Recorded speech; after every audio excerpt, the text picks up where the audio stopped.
Hello, good morning po sa atin lahat mga kaibigan. Dito ako sa kennel ko, update lang sa mga ating mga dam, no? So si Pickles mamaya, third stud na. Kaya lang mamayang gabi yata ang session.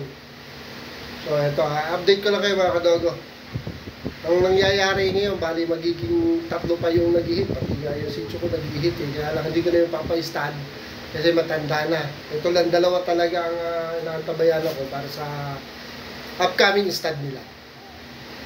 Tignan nyo mga kadogo. Yan, si Pickles to. Mamaya to, may last stud to, third session.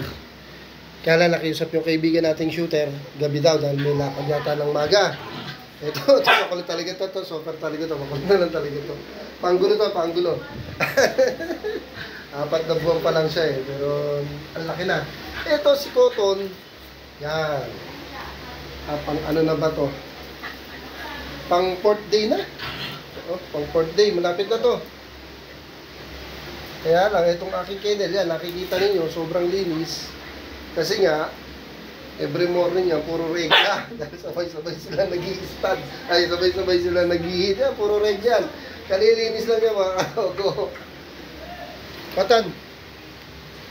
Toy. Yan, ito makulit talaga to. So yun, mga kadogo, ina-update ko naman kami lagi. So, excited din ako pag nanganak to. Ang problema pag nanganak to, sabay to eh. Days lang ang pagitan. Ang kulit siguro, ang dami siguro papi dito.